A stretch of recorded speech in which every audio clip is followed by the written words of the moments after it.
Well, good morning. We're so glad that you are here to come to our devotion today. Uh, you know, as we are taping this, we have the Bloodmobile going on at church, and so we are now again at a different place. I don't know, have we been at the same place yet? Once? Tracy and I were here. Oh, you were here. Okay, good. Yes. So we only have one repeat. Yeah. But welcome. Today we're looking at 2 Kings chapter 4, 42 to 44, Ephesians 3, 14 to 21, and the gospel reading is St. John chapter 6, 1 Through 21. 21. And then our psalm is 145, 10 to 18. So those are our readings today. Hopefully you can get out your Bibles and quick turn to the ones that we're going to talk about. I was looking at 2 Kings, and it's actually the shortest of the three, but there were a couple things that I thought spoke to me there. I was reading a commentary, and it talked about how we have Elisha being concerned about the people in the community. So there's a famine going on, and somebody comes and they have 20 loaves of barley and fresh ears of grain, and they come and they say, "Here's some food for you, holy man." And Elisha says immediately, "Let's give it to the people." And this commentary pointed out how that is so graphically different than what happened when COVID first hit. Mm-hmm. And we had all of the hoarding going on and people running to the stores and grabbing everything rather than thinking about how do we as a community get through this. And I thought, it's really indicative, I think, of our American culture, that individualism, that sometimes we don't think about other people. And then once that stuff starts, it's really hard not to participate because you think, heck, I'm going to be without toilet paper. Yeah. A lot of people were.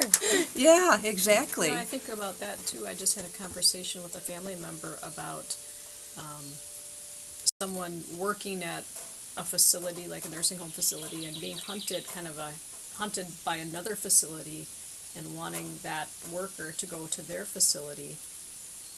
And the one that was being hunted didn't advocate for herself. So sometimes I think, and so she's having to travel farther, but making the same amount or just very little, much more than what she was before, but they sought her out. Where's the balance of I'm being selfish versus I need to advocate for myself? Oh, yes, sometimes the opposite. Yeah, sometimes I wonder. Yep. And I think that that's true.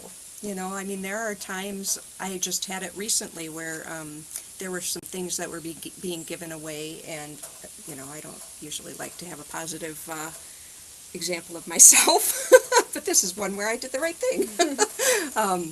But where things were being given away, and they had given them to me, and then this school teacher came in, and I found out that they only got like $20 a year or something for supplies, and I was just so horrified by that I immediately took everything I was given and gave it to her, and I said, find teachers who need it, because but anyway, I think you're right, that advocating for ourselves can sometimes be difficult. Yeah, and it can feel selfish.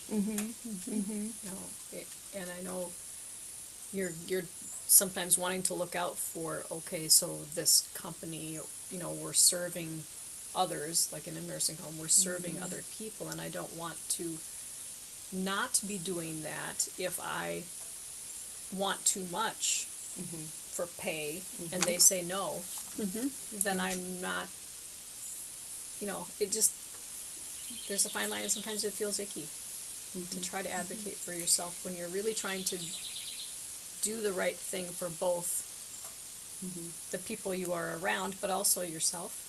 Do you think it's a gender issue? Do you think women have a harder time? I don't know. Well, we're all women, so it's hard to know the other side. It is. I know I have a hard time Yeah. with that. I think I've seen in, doing the job that I did and being, overseeing employees, and it's a very small piece, but that I would say that the women they were more service-oriented, but again, we were in education, so you're service-oriented. But that the women maybe had a little more difficulty advocating. They were willing to do more, be on maybe more committees and things like that without wanting but surely there were men too. We just had, actually in education it's not probably a good thing because there's more women in education than men right now, so, yeah. Well, I just think it's neat that he immediately said, give this to the people, and the servant's response was still, this isn't going to feed 100 people. Yeah. And he was right, but it did. It You know, did. I mean, if you look at it practically, Yeah. it wouldn't have fed 100 people. So, and then you compare that then to the gospel reading, and we've got Jesus as the mega prophet. Right. You know, so much more. Elisha fed 100 people. Jesus fed 5,000. So. More than 5,000, because Yeah. the women and children You're were right, even aren't counted. counted, Right. which always floors me. Yep, it was 5,000 men. Yes. Yes, so it was much more than that. And I did a lot of study on this week because I had a sermon this Sunday, and I always have a need to prepare a little extra then and do a lot more reading. And another comparison that the commentaries had was they compared Elisha in 2 Kings to Jesus in the feeding of the 5,000. But it also, they also compared it to Moses. So there's some, first of all, they have the reference to the time of the Passover. Oh, yes. So that, which commemorates the deliverance through Moses. And then, looking at people followed Moses, crowds followed Moses, and crowds followed Jesus, and mostly for the same reason, because they were doing amazing things and some miracles. Jesus goes up on the mountain to pray. Moses goes up to the mountain to talk to God and, get the Ten Commandments. How do you know? Look at all that.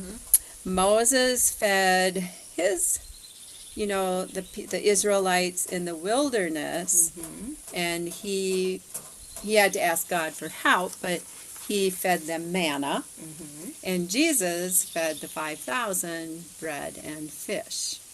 And then there were some differences, where Moses always had to ask God for help, and Jesus has that power.